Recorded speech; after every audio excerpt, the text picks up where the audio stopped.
Okay, we're going to talk about how to write a provisional patent application that actually has value, so please watch this video.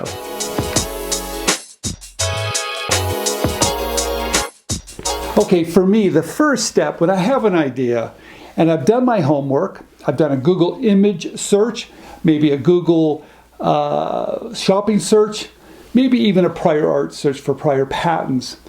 But regardless, I want to go forward with my invention. So the first thing I want to do is write a provisional patent application. It's called a PPA. And the thing I love about a PPA is that it gives you 1 year of patent pending status so you can test your idea in the market to see if anybody really truly cares. That's what I like about it. But I want to talk a little bit about how to write one the best way. All right, how do you write one that truly has value? How do you write one in such a way that if you had to show it to a company that's interested in your idea, they're going to look at it and it's going to take away arguments. All right, I'm going to talk about what type of arguments it's going to take away at the very end, because I do believe only you can write a provisional patent application this way. Now, here are your options. You can write it yourself, which I'm going to talk about what I would include in my provisional patent application, because I've done literally thousands of them, I think, at this point. You could hire a patent agent. They could do a great job, pretty affordable too. You could hire a patent attorney. They're going to do a great job too. But regardless of who you hire, you're going to give them enough information for them to do a really wonderful job. So if someone looks at it, like a potential licensee or whoever, they're going to see value in what you've done. Okay. I want to tell you very quickly that just here's a little disclaimer here, you guys.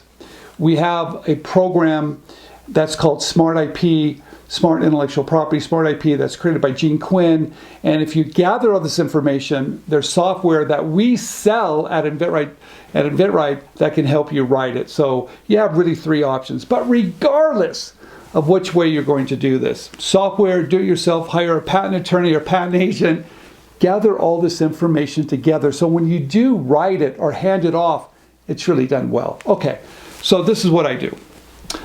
I want to make sure that when I've done this, my homework at the very beginning, when I've done this Google image search, Google shopping search, I really know my point of difference. There it is. Because there's going to be similar ideas out there. There always are similar ideas out there. But you, as an inventor, you want to know what's different about yours compared to all the other ideas out there. So it's my point of difference is really important to me. So when I start to gather information, it's really simple. I put the problem, what's the problem I'm having or people are having? What are some of the issues? So I really describe the problem, and I do that in such a way it's easy for anyone to understand. I like doing it that way because when someone reads it, it becomes kind of a selling tool to set it up for me to tell the story. The second part is the solution to this problem. That's my invention. It's really quite brilliant. Problem, solution.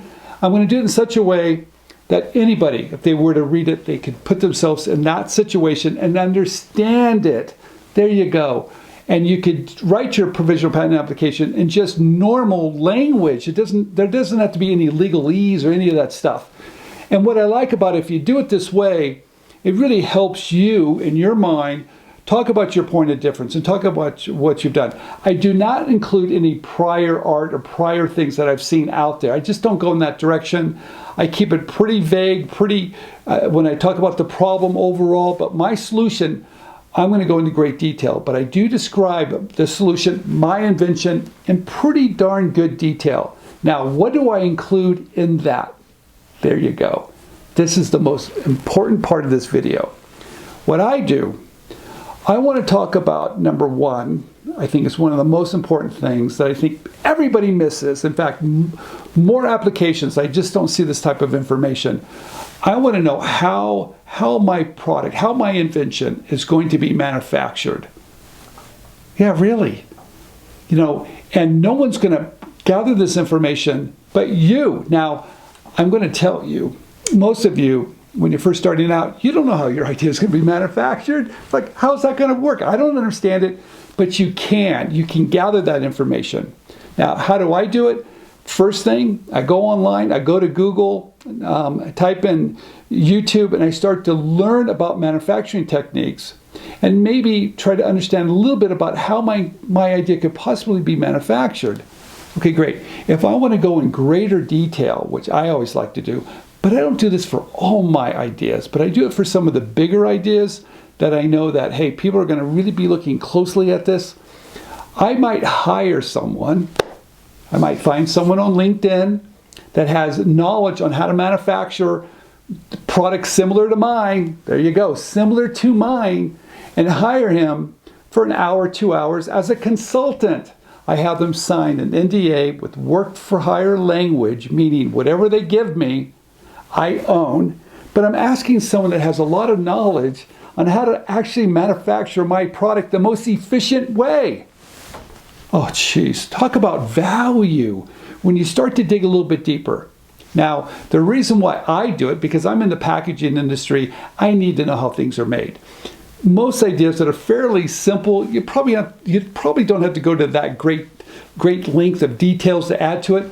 I like it because when I show it to someone, it has value that I've really done my homework. That's the reason why I like to do it. Okay, so I hire this person. He tells me exactly how to do it, great information, and then I might ask him, how would someone work around my idea? How would they steal it from me, right, from a manufacturing standpoint? And the reason why I'm asking that information I want to include in my provisional patent application, because it broadens it. Not only am I protecting the invention, I'm actually protecting the innovation. Wow. That type of language, looking at it that way, I think really gives your provisional patent application more value. There you go. So I do this. Problem, solution, maybe manufacturing. If I know it, I might hire somebody. I add that information to it. Workarounds and variations. There you go. You guys, I love that, because when you start to include variations and workarounds, your provisional patent applications really starts to have value. Then at the very end, I include a lot of line drawings, not photographs, not 3D images, line drawings. Why do I do line drawings? I think line drawings are worth 1,000 words, right? They tell a story. Anybody can see it. And the reason why I use line drawings, it looks like patent drawings. They don't have to be patent drawings, but they look like patent drawings. They look like the real deal. You guys, I think when you start to add all these things together in your provisional patent application, it's what someone coined. I heard this, and I love to use this particular terminology for this way to do this. It's transaction ready. Yes. Writing a provisional patent application this way, including all this information, all this level of details, I'm giving someone a roadmap. Yes, a roadmap to actually how to implement, manufacture, workarounds, variations of my invention. That has value. You see, I like to believe that when I write my provisional patent application this way, and when a company wants to see it, and when they see it done this way, it overcomes arguments. That's what I want to get to. Overcomes arguments.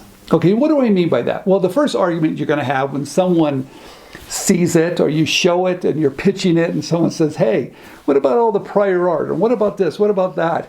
And can I see your intellectual property?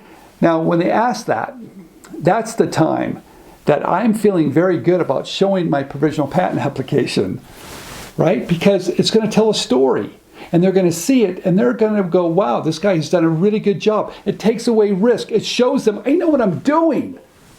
It shows them, I know what I'm doing. It takes away risk.